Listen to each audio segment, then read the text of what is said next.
Welcome to episode 19 of Cyclops is Waiting for Me, an X-Men the Animated Series weekly recap podcast. I'm Rod, and you can check me out on rodkim.com. It's as 90s as it gets. And I'm JC, also known as John Carl, and you can find me on social media at the John Carl, TheJohnCarle. And I have to specify that for the motorcycle driver outside. Cyclops is Waiting for Me is our weekly series where we go back and watch every single episode of the original 1992 X-Men the Animated Series in their original intended script order, building up to the release of X-Men 97 coming to Disney Plus next year. Probably. Fingers crossed. Some quick reminders. We're a recap show about a series that came out over 29 years ago. There will be spoilers. If you don't want it spoiled for you, pause the podcast, watch the episode, and come back. We'll do our best to avoid mentioning anything about future episodes we haven't covered yet. And we're currently not sponsored or affiliated with Disney or Disney Plus in any way. About the spoilers thing, though, I know they used to be kind of a funny thing. It's like, oh, this show's almost 30 years old. Why would it be a spoiler? I'm genuinely hitting episodes now where I don't remember half these things. So these very well could be spoilers. Yeah, and we have heard through some of our listeners who've reached out to us, shout out to you guys, who have started rewatching the episodes alongside us. And because it's really hard to remember every detail of a show that you have not watched in 3 decades. So some of the moments are actually experiencing them again almost for the first time. Yeah. So, because unlike watching your favorite movie as a kid, you weren't watching every episode. You didn't have a VHS of every episode to watch. Maybe the debut episode or the premiere episode and stuff like that. So. And then they had select episodes that are available later on VHS. Exactly. But sometimes the episodes like this were not in that lineup. So don't forget to follow us on social media at Cyclops IWFM Pod on Instagram, TikTok, Twitter, and Facebook. And of course, make sure to follow us on your favorite podcast services. I would be shocked if you found us by following our Facebook page and heard the podcast service on Facebook, which most of us didn't know exists, but it does send you push notifications. So at least there's that. And finally, we are recording these episodes in batches right now. So if we're reacting to any news about the upcoming series or referencing something that we posted to social media, what may be in real time 8 weeks ago, or you notice I get progressively drunker throughout the recording session, that's why. Now onto the show. Today we're going to be talking about Season 2, Episode 10, titled Beauty and the Beast. It aired on January 15th, 1994, and currently sits at a 7.9 star rating on IMDb. This got a higher rating than... Which one did we just watch? Literal goldfish. Yeah. There was a few episodes. Was it, I think, Gambit's episode that was a 7 or something? Yeah, so in this session, we had the Gambit episode, which came in at just a straight up 7, which I agree with. We crossed over the 8s for the Time Fugitives episode.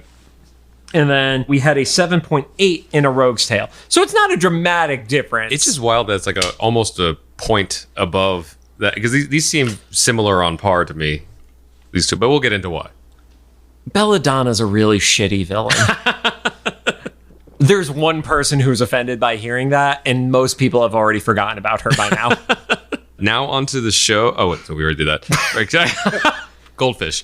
Okay, so we start off super subtle. There's a building that says Eye Clinic in 8-foot tall letters, or probably bigger, I don't know. Beast is in there with Dr. Alec Bolson, which I only know the name of because of the captions. It is a multi-tier hospital dedicated to eyes. That was multiple floors. Yeah. And I think they even reference it later as a hospital. So I was like, clinic? Sure. Same thing. Dr. Alec is being kind of shady. International Animation Studio. Yeah. And Dr. Alec is being kind of shady. A couple walks in. They kind of make eyes at each other. We don't really know why. I fear later they're not really a couple. Yeah, there's just this awkwardness that happens with Beast and Alec in the room with these two other doctors, essentially. And they check in on a blind girl. We learn her name is Carly. And we figure out that Beast and Carly are pretty close. For a second, we just assume that it's just because it's Hank is a doctor that's working very closely with Carly. And then Beast blushes through the fur on his face, so that's really impressive. And they talk about this miraculous operation that's going to give her sight that Beast and Dr. Alec have been working on. Yeah, it's going to let her actually see. And which I got the impression that she was somebody who has been blind from birth, as opposed to somebody who has had an accident or degradation of their sight. It was very much she has never actually been able to see. Yeah. And right around that time, the clinic gets attacked. And so Beast saves Carly first. And then I would argue that is the right thing. Yeah, it's to the right do. decision. You get the person who cannot see outside best. At the moment, I was like, wow, he just saved her and then just like left all the rest of them in there. But he does go back for Dr. Alec. And he doesn't do a great job of communicating to her, like, I will be right back. I just need to get Dr. Alec. Yeah, he just leaves a blind He just kind of leaves her outside for like 5 seconds by herself, which is super awkward, but he comes back quick. Then we figure out the Friends of Humanity are attacking. It's a little bit confusing, though, because the Friends of Humanity that we see show up are just like picketing, but someone fired like a missile launcher at the building or something. Well, just for clarity, if you're listening to this and have not actually watched the episode, the building just starts shaking as if something like blew up. Mm-hmm. We don't know. Oh, that's true. If it was specifically a missile launcher. Yeah. To Rod's point. In this series, it's probably a laser. Yeah, but lasers don't blow stuff up. They don't make explosions. I don't know how things work in this universe. Noticed. Apparently, neither do the guys who threw like the Molotov cocktail that worked, or the grenade that exploded like the Molotov cocktail. So future 90s. Future 90s. Creed is leading this pack. He's still as nasty as ever. And as the protest closes in on Beast, he tells Alec and Carly to get away because they're after him and not anybody else. So those two, they get the fuck out of there, and Beast fights the rest of them off. Yeah, and the way that Beast is fighting is, I would argue, for being attacked, very composed, which is an important factor to his arc throughout this episode. Yeah, because Beast, up to this point, has been pretty much this. He's always the most like logical one. You know, I think Beast also realizes his strength to an extent, and if you just look at him and how big he is from like a literal size perspective, mm-hmm. and how gracefully he's able to jump from like overhanging bars and stuff like that, he has to be stupid strong mm-hmm. to be able to support that kind of weight. So when he's picking up these shitty but normal sized humans, mm-hmm. he can't unleash, because if he unleashes, he's going to like literally rip them in half. You know, this is not something I expected to be able to relate with, but there's one very specific story that I do kind of relate to Beast with this on. Now that you mentioned like not knowing his own strength, I'm not necessarily a traditionally strong person. It was put out there. I'm not a weightlifter or anything like that. But I can vouch. Yeah. But in high school, I was in show choir, and so you get paired up, you know, with your dancing partner and stuff. And she wasn't a heavy girl at all. It's just we were more matched on our you know, weight and everything. And so there's a lot of picking them up and, you know, throwing them in the air and stuff and catching them and stuff. I'm really confused when you just said show choir and you're talking about dancing, but keep going. Yeah, well, that's part of a show choir. We would do choreography and stuff. So I pick her up and throw her. And stuff. We do that kind of choreography. And I will take your word for it. She either got injured or sick or something, and so I got assigned another partner who was several like weight tiers down, like a very, very, very tiny girl. And I'm not one to really pay attention to my relative strength because I don't consider myself to have that. Did you yeet this tiny girl into the air rod? Into a light? On the stage? Granted, it's not that far up, but it was enough because I didn't even think about it. I was like, okay, let's throw. And I'm just doing the same thing I'm used to doing. And I've never considered like calibrating strength because I'm never the guy to do that. Because I played a couple sports, but I wasn't a jock. So all that to be said, in this one instance, I'm just taking pride that I can relate to Beast on strength for once. I can't wait to hear the Rodcast version of this same story without it being related to Beast. Yeah. So I think the cops show up, and they cops show up, and it just kind of shuts the situation down. Then we cut to the mansion.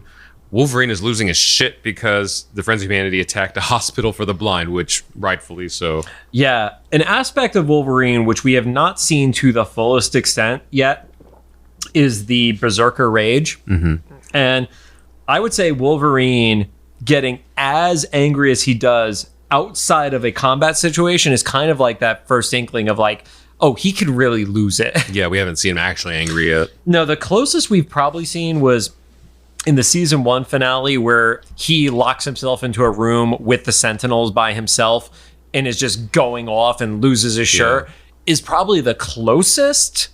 Yeah. But we've not seen Wolverine unleashed. But he was still calculated because he like kept Gambit off to the side and stuff. So he expresses his I'm trying to put this nicely.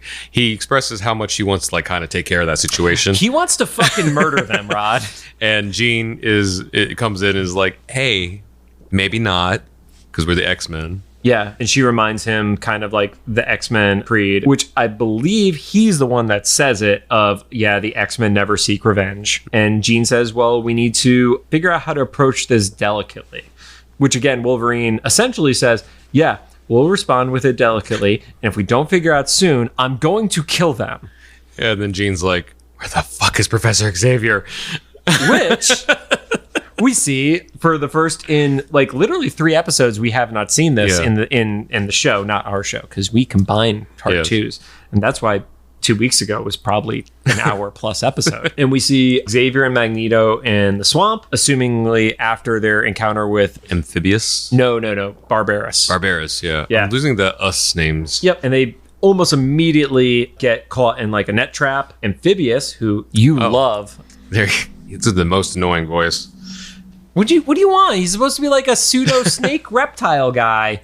They never have good voices. The whole thing is their voices suck, Rob. No, the voice actor did a great job of being annoying. So that was the goal. Like, he's not supposed to be a good guy. You would have liked him if it was Reptile's voice. And he once again reiterates they have a new ruler. That's like the one thing we keep getting hammered every time we meet a new character in the Savage Land. Right. And just in case you missed the context of it, in previous episodes, it's because Magneto played a part in the creation of these mutates and was the leader of the Savage Land for a time frame. So it's kind of like a little bit of like a keep twisting the knife on Magneto of like, you don't control us anymore, bro. Mm-hmm. And a mystery for us, because I think in real time when this originally aired, this has been a couple months that we just don't know. Right. So if we're on at this point, episode 10 of this season, that means it's been 2.5 months of them in the Savage Land. Yeah, just teasing it. And like you said, we haven't seen them in almost a month. Actually, more than that, because we did have a break during Christmas. Yeah, the holidays. Yeah, there was a holiday break between the Time Fugitives episode and the last episode. So Magneto and Xavier are on this raft with Amphibious and these other random goons. And they have their hands tied behind their back and are restrained. And of course, you know, you have the guy who's a master of magnetism who doesn't have his power. Mm-hmm. And then you have the other guy who has mental powers who doesn't have his power. So what are they going to do?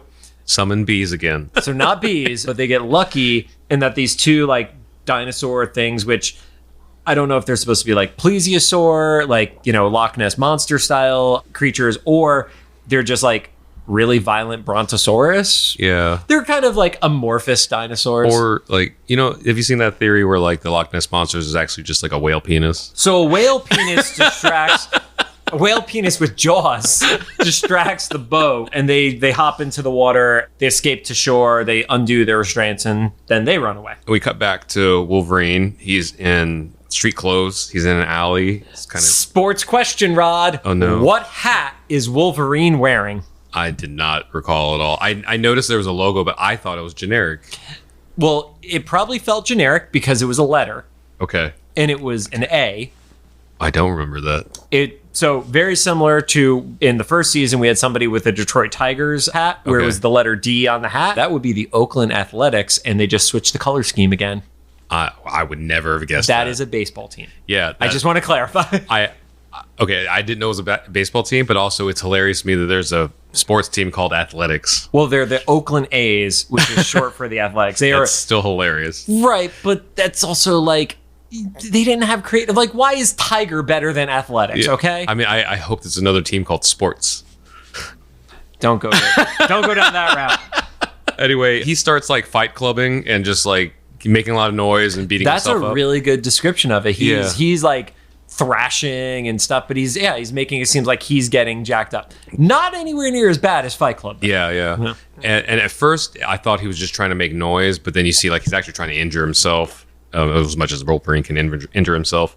And finally, he makes enough noise to get the attention of the Friends of Humanity that come out the back of the Veterans Hall established at this location. Yeah, we realized this is the same Veterans Hall that he knew where it was because this is where he saved Jubilee previously. Mm-hmm. So it's probably that same alley where he busted out the door with like his rolling charge. Oh, yeah. And then was that the episode where he called Jubilee fat? Or no, that was the bubblegum episode. And that was Was that Gambit? Yes, you're right. was Gambit. This was the spot where he said, "You know how much bubblegum I had to sniff to find you?" Yeah, once again, sounds dirtier than it really is. Yeah. So he acts like the mutant attacked him to get inside the FOH. Obviously, like, they sympathize with him. And we cut back to Beast. He's at the eye clinic, but Alec has to confront him and says the hospital board doesn't want mutants around for the safety of the patients. Yeah, they're worried about the safety of the patients. And Beast, for the first time, not just Beast, but anybody in the series, I believe, actually says the word bigots. Yeah. At first, Beast protests and said, well, the work we're doing here is going to be more important than catering to a group of closed-minded bigots, essentially. And then he opens the door and we see Carly's dad, who is actually a bigot. Yeah, straight up bigot. And I think it's kind of anonymous, but we think we are to assume he's yelling at the board and stuff. Yeah, a board, or at least a member of the board in the hospital, that he doesn't want his daughter being treated by a mutant. So Beast goes to say goodbye to Carly. Which I did really love this aspect of it, where Beast walks in and she immediately knows it's him, and it's because she could recognize his aftershave. Does Beast shave? Probably like the cheeks and stuff. That's kind of funny. Think about it like your dog. Like, he's very, like, it's peach fuzz, but it's smooth. So like, think about little shitty dogs that if you let their facial hair grow out, then they just like are big tufts of hair everywhere. I guess I could see that. Let's go with that. And so or super clever, funny writing by the Leewalds. Yeah.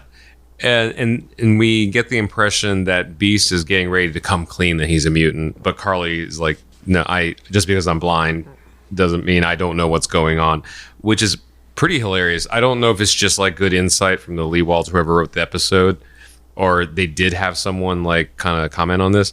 One of my really close friends in college, Kevin, if you happen to be listening, he was blind from birth, and what up, Kevin? Constantly had the same issue where people just assumed he didn't know things because he was blind. Like, I remember me and my college girlfriend, we'd be in arguments and Kevin would be in the room, and then later she would try to like not represent a situation accurately, and Kevin would be like, that wasn't how it was, and she's like, how do you know? He's like, I was there, and because I'm blind doesn't mean I'm fucking deaf. Like, it's like, I heard what you said, and I was like, oh yeah man. So I got that vibe from Carly here. She's like, yeah, so every time I hug you, I notice that you're covered in fur, and also that you're like 8 foot tall. Right. I mean, that's reasonable. So that's cool. It's fine. Then Beast kind of gives her a story about he's going to be busy during the time she's getting her surgery. Yeah, he doesn't want to tell her that he can't be there because he's scared about her safety. I just have another. He kind of gives her the impression that there's another patient or project he has to work on at the same time, which I guess is viable, but also this is I don't think they still do this in a lot of shows and movies, but this was a trope, especially the time that I hated when someone would lie about a situation. It's like, just tell her the truth and things will be fine, or better than they were. They will be. Have you met real people, Rod? I guess not. Yeah. No, you live in Los Angeles. You haven't met any real people. Hi, Joe Russo. Yeah. And Joey Russo. Joey's not listening to this. Joey's not listening. Joe, definitely listening.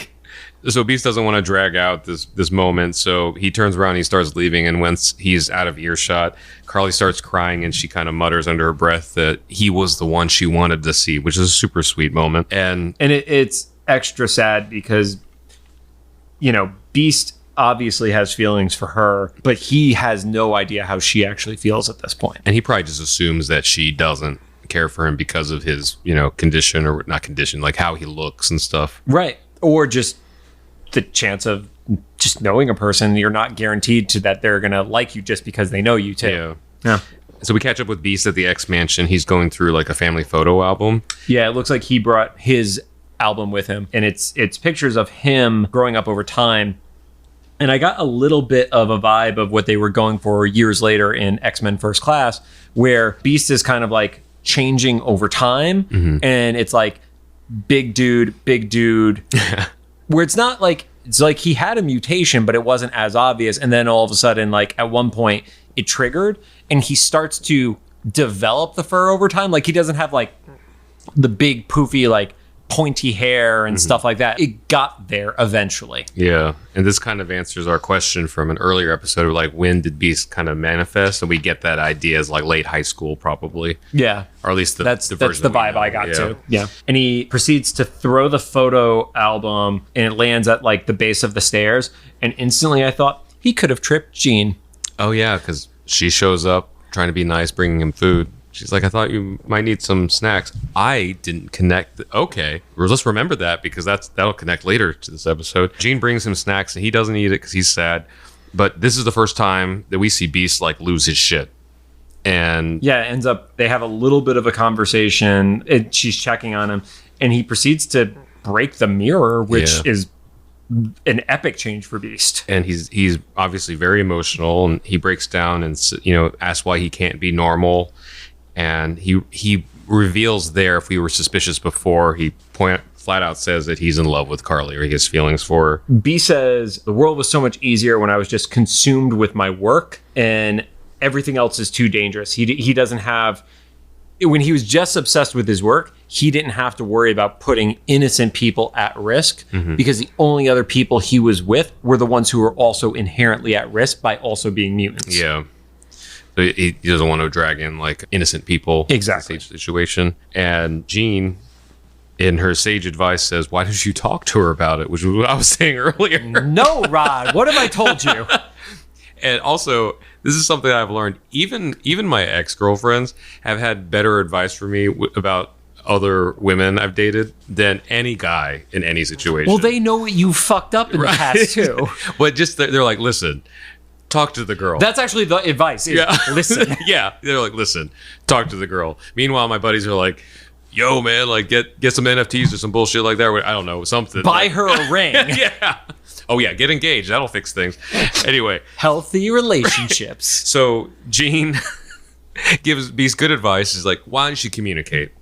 Yeah. Which I can firmly get behind. If you don't know me, it's one of two tattoos I have on my body is the words communicate on my arm. Very important. And Beast takes his advice in a different direction than I thought. I thought Jean saying like talk to her meant like maybe call her and tell her the truth. Beast just literally shows up and does the thing he said he wouldn't do. He shows up at the surgery, which I guess was happening that day. Yes. Well, we knew it was happening the next day. Oh, the next day. Yep. So Beast is at the post-surgery. They're getting ready to cut off Carly's bandages. Really serendipitous timing. And well, he knew what time the surgery was scheduled. Yeah. He was going to be there. And he developed the surgery, so I guess he would know how long it would take. Yeah, he should know. Okay, this is going to be about 45 minutes. She needs to keep the gauze on for another 35, and then magic eyes. Yeah, I was going to say miraculous recovery because same day. Dude, cartoon logic. Right? It's the thing that adults have the hardest time with, and that's why we're dead inside. But the moment that should break anybody that actually still has a heart is, Carly removes the bandages and Beast is the first one in front of her and her reaction is, you're beautiful. It's a really sweet moment. And he's obviously pleased that she's not freaked out. Yeah. Dr. Alec is there and he gives the great, well, what about me? And I believe Carly's response is like, well, he obviously has a better racer.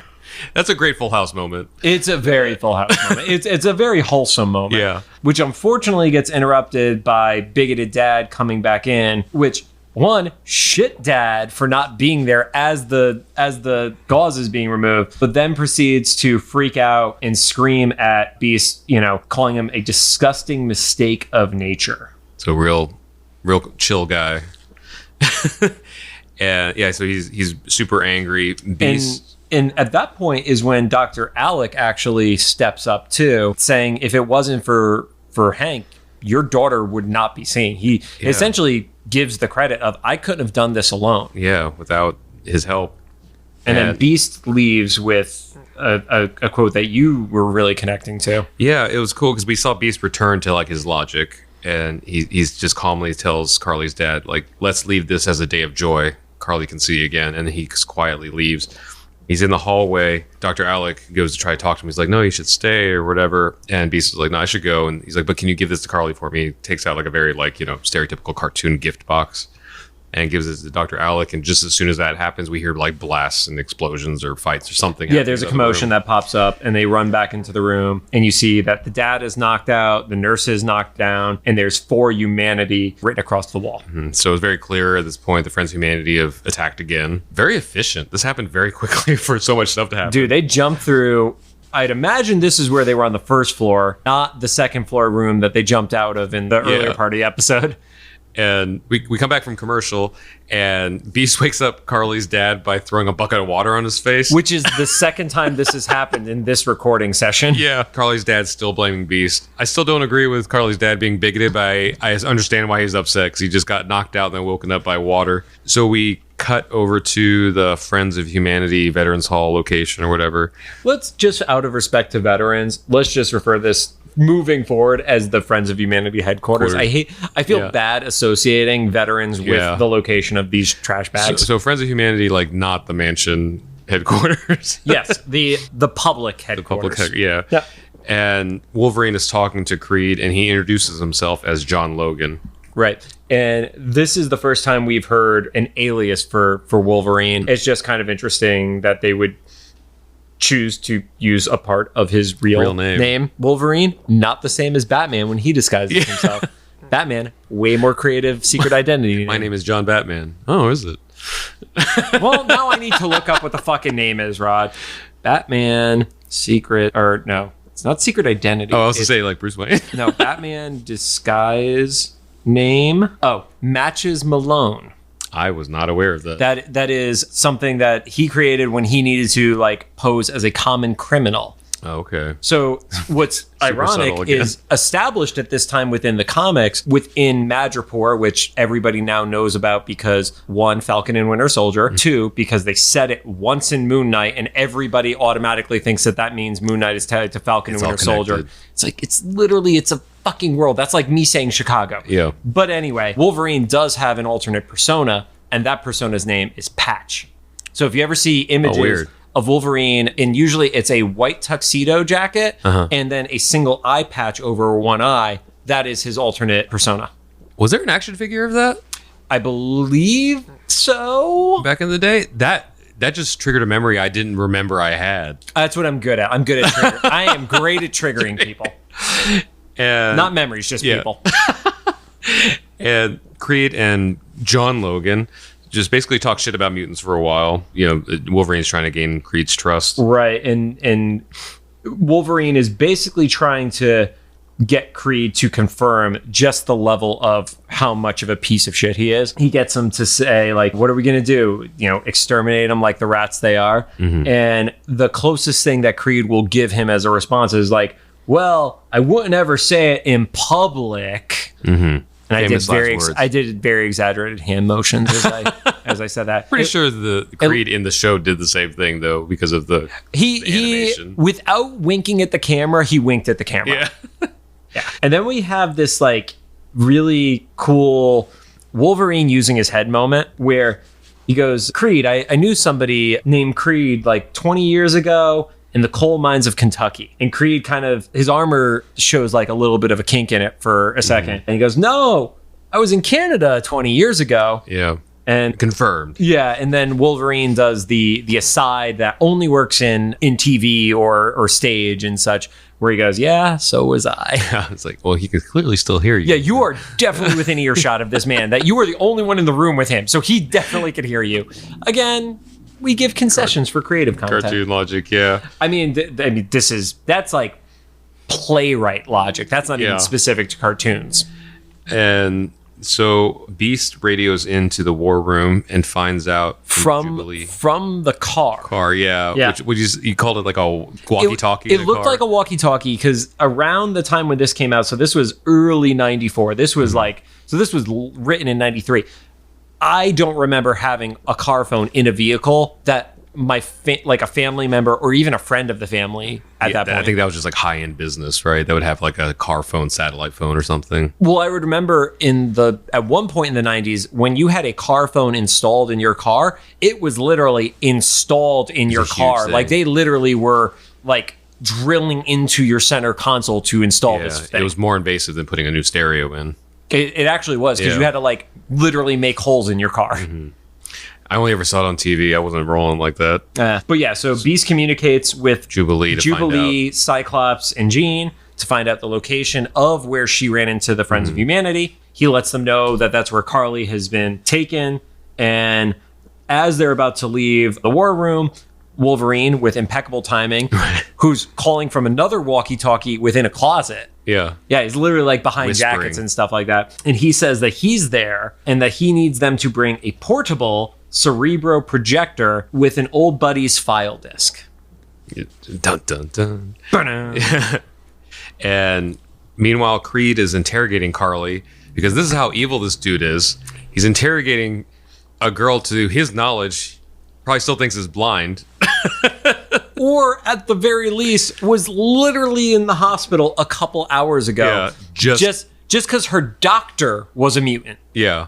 And also even the best case scenario is that he knows that she had just recently gone through surgery and kidnapped her and is interrogating her. God, they're trash bags. Right. He goes as far as saying that anybody who's associated with the mutants must be exterminated. Then in another part of the building, Beast is sneaking in and he's fighting just random Friends of Humanity goons and working his way through the building. He is definitely fighting in a very different manner than how we've seen him fight. Like, not to say that he's going full feral, like he isn't going like Wolverine level, but he is not holding back the way we've seen him in other fights. Like, to talk about knowing what his strength is, he's kind of letting loose a little bit. He's not pulling his punches like he did earlier in the episode. Exactly. And Wolverine is still wandering around, and he finds the room that Creed and Carly are in, but is being guarded by two random Friends of Humanity goons. Luckily, all the ruckus that Beast is causing gets the goons to run away, so Wolverine literally cuts the door with his claw to come in, and he walks in and he gives the quote, "Oh, well, looks like my new friends are meeting my old friends." And this really is really indicative of this episode, is like a lot of worlds kind of clashing in one place. It's revealed to Creed that, you know, his buddy John Logan is not a bigoted trash bag like he is, and you get this like really great dig that Creed wants to like no sell, which is Wolverine saying, "What? Daddy's boy doesn't like claws." And of course, Creed is denying this. And there's also a mention to a familiar look, Wolverine referring to himself, again, trying to trigger Creed. Yeah. Because again, Wolverine's a little bit out of character. He's like just really strategizing and stuff. He's strategizing, and he's actually playing mental manipulation. Yeah. It's not even just like, how can I be subtle and sneak in? Like, he's damaging Creed in a way that his claws could not damage him. Yeah. Because it's the long suffer. Yeah. You know?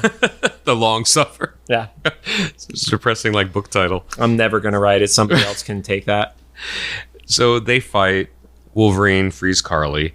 Right around that time, Beast shows up, but he passes out. He's like the Daredevil at the end of that long hallway fight in the Netflix series or the Disney Plus series. Yeah, that sounds weird to say. Disney Plus. No, it's fine. Daredevil series. It's still technically the Netflix series. Yeah. But yeah, he basically makes it to the door and passes out because he has knocked everybody out who's made it his way. Yeah. And so Wolverine, knows that they need to hurry up. So Carly can walk, so she's fine. Wolverine picks up Beast, which is super impressive because I know Wolverine's strong, but Beast is always literally double. He's Wolverine's double his size, absolutely. And then Wolverine decides that Beast needs to cut down on snacks. It's like we're just shaming each other. But I thought it was really cool to say that early in the episode, Beast did deny the snacks. That's what you were referencing earlier? Okay, fair. I didn't put that together until we were just talking I it through. didn't put it together ever. Because Jean was like, you need some snacks. And he was like, nah.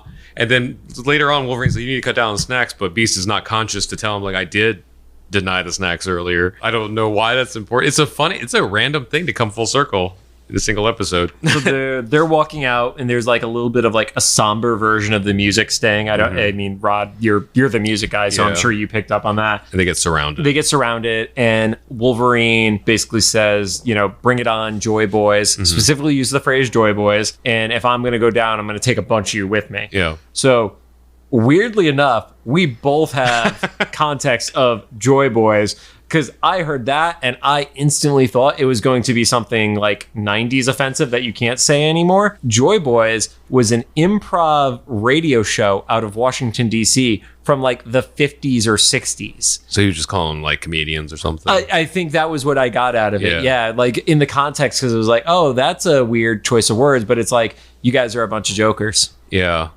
So my thing is, where I went to college, the freshman dorm for guys was called Joy Hall, and I think it's because whoever sponsored that building, Names decades it whatever ago, you was want. named Joy. Yeah. I think his last name is Joy.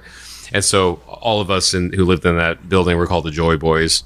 And now it doesn't sound as right, but at the time it was kind of funny because, like freshman guys in college for the first time, like whatever trouble you get into is like, oh, those are the Joy Boys, stuff. I'm sure people who didn't live in that dorm had much more negative stories about us, but we had fun. So at that point, you get the arrival of Cyclops. Blows a hole in the wall like normal. Yeah, it just never checks to see who's on the other side of the wall. But he arrives, and alongside him, you get Jubilee and Jean. They set up the projector. I like before Jubilee turned the projector on, she was like, whoa, Wolverine's using his head and Beast is berserking. Yeah. Which same Jubilee. You're still our eyes. And the projector starts to give kind of like the 1994 version of Wikipedia about Sabretooth. I didn't think about that. Is that a fair breakdown? Yeah. Yeah, it's like top level overview of Sabretooth and proceeds to say real name Graydon Creed Sr.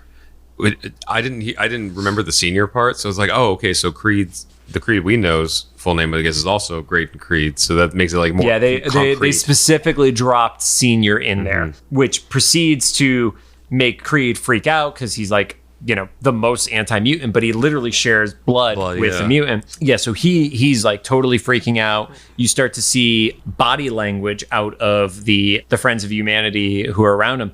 And again, I think we talk about this so much about the show, but that's where the sophistication happened. Mm-hmm.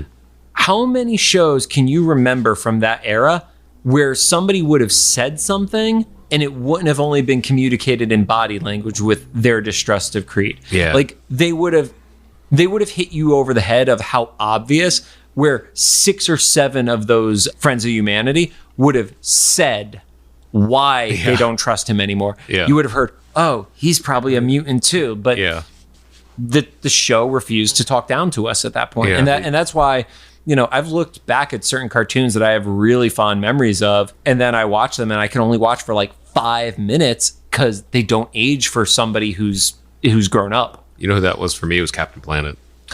I believe that. I remembered it a lot better than it actually is. If you go back and rewatch it, they're kind of hard to watch now. I got access to some episodes of King Arthur and Knights of the Round. Oh my God, yeah. And wow, it is atrociously bad. I guess I can picture that because it's a football team that gets transported back in time. Dude, I didn't get to the point where the football team got brought back in time. I like the toys a bit. I mean, the toys were cool, but like the makeshift He-Man world that they were living in did not age well. I can imagine. Yeah, but this obviously does. So Creed is just having a breakdown while everybody else gets away because the building is kind of crumbling now because Cyclops blew a hole through it. And they kind of... we joke about they don't lock up people for stuff. They kind of don't need to here because it's going to do more damage to let the Friends of Humanity lose faith in their leader rather than what are they going to lock them up for? How are they going to prove that these were the guys who kidnapped Carly and such? Yeah, it was the death of the theology more. It's very like American History X kind of, thing where like if instead of trying to kill the figurehead, you could try and kill the ideal and then prove that the ideal is false and and if the ideal is ruined by its association to the figurehead, then who's anybody going to follow at that point? Yeah. And then we cut to Beast walking Carly home or somewhere on the sidewalk. Just getting away from the Friends of Humanity appropriately. And he has to break to her that they can't be together for her safety. And she's obviously really sad about that. But yeah, there's too much fear and people despise his kind. And he kind of gives the someday, but not today. And he literally wipes away her tears. And about that time, Carly's dad drives up and gets out. I was actually waiting for another yelling match. Right. But I don't even say to his credit, because at this point, if you haven't gotten it, then who are you? Yeah. He thanks Beast for, everything. Yeah, and they have the moment to end the episode, which kind of like makes you choke up a little bit, where it's like, what can I do? And Beast kind of says, this is it. This is the beginning. This is the beginning, yeah. This is a good start. Which fares like, treat me like a person. Yeah, and that final line, the Leewalds talk about, where it's a small thing, but it's a real thing, as opposed to something that is just performative. Treat humans like humans, people. Yeah, exactly. And again, a 3D printer knows that they're fucking humans. So and that doesn't just apply to the cartoon show. If you're in your real life, just treat people like people. Mm-hmm. So, some fun facts. Let's talk about the title of the episode first, Rod. I don't get it at all. So, Rod, when you hear Beauty and the Beast, what do you think? And I will add to the context of the loaded question, Beauty and the Beast from Disney came out in 1991. Oh, okay. So it was already kind of in the public lexicon and everything. I was going to say, when I hear Beauty and the Beast, I automatically think of Angela Lansbury as a teapot. I mean, that's fair. And also a meme that our mutual friend Brock Baker made that went viral, where he's like, I was wondering where this clock was getting ready to like, fuck somebody up with a baseball bat, like hiding behind the thing. It's really great. I've seen so many websites rip his tweet. That seems right. Shockingly, has nothing to do with the Disney version or even the classic story of Beauty and the Beast. It is actually in reference to Charlie Chaplin's 1931 City Lights. I wish you could see, my mouth is like on the floor. I don't know what that means. Like, yeah, but the story revolves around showing a side of somebody that you haven't seen before. Mm-hmm. And I think, obviously with Beast, that is showcasing his unleashed. Yeah, it's going berserk. That makes sense. Whereas up to this point, the dude has literally been falsely imprisoned and never let loose. Yeah. So, wow, okay. That surprised me. Yeah. I learned something today, too.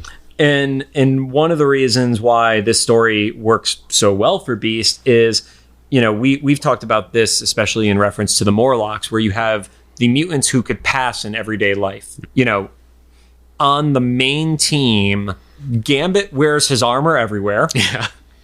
So that's just weird, but that's a fashion choice. Yeah. Rogue has kind of crazy hair, but it was in the 90s. So, I mean, by modern standards, nobody would even think twice. Yeah. But Beast can't go into public and pass. Unless he's wearing a trench coat and a hat. And even then, I would argue he's not passing. It's just people don't look up. Yeah. Yeah. Very Clark Kent moment. Yeah, we have, what is it? We have the Sentinel rule with people don't look up. We have the Gambit rule. Where they always wear their... Yep, you always wear your stuff anywhere you go. And we have the Beast rule of people don't pay attention if you're in a trench coat. Yep. Which arguably should be more suspicious. Yeah. Especially that was the whole thing of if there was a dude walking around in a trench coat, it was oh, don't look in that direction because you're going to see some shit you don't want to see. I was going to say, that doesn't happen very much anymore, does it? That was a very much a very 90s. You have not driven through Hollywood, sir. I have, but maybe I'm just not the demographic that the trench coat guys are looking for. To be fair, I don't think they have a demographic. Wait, he wasn't Spider-Man? He told me to be Spider-Man. In addition, from a fun fact scenario to this episode, the name Dr. Alec Bolson, the real Alec Bolson, is Alec Bolson Leewald. It's one of his kids. Oh, that's really sweet. Yeah, but I mean, a lot of pressure on the kid. A lot of pressure on the kid. Yeah. He walks into a room at 7 years old and they just go, doctor. And he's like, stop doing that. Yeah. So you better go to college for, is it ophthalmology? Is that where you do eye surgery? Sure.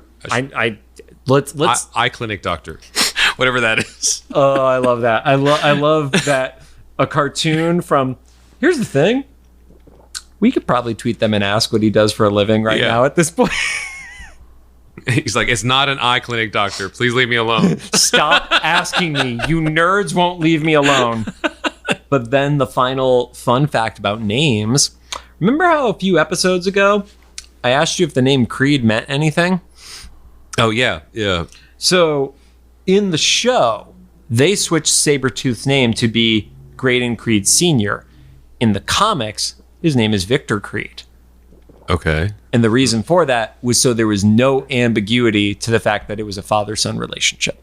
Oh, so they want to make them both the same, the senior and junior. So that way it couldn't even be like, oh, it's not my dad. It's a different person. Another Creed, yeah. But you have a name as distinctive as Graydon Creed. There aren't that many Graydon Creeds. There's like a handful of John Carls that spell their name the same way I do around the country. One is my dad. Oh, you're a junior? I'm a junior. I didn't know that. I'm learning about you today. Yeah. So, Rod, any final thoughts from you about this episode as we wrap up this recording session? No, I'm probably going to get tacos after this and then sleep. But other than that, this is a pretty straightforward episode, really sweet. And I'm glad we got to see Beast kind of, I feel like all of us, we have people in our lives where like, you're too calm for the shit you go through. Nobody has ever said that to me. But like, I'm not saying I have, but like by people that I know that are like that. And so it's nice to see Beast, after spending 1.5 seasons, just being chill. He's like, okay, yeah, it's okay to, to express how you feel, So it was nice seeing that. Agreed.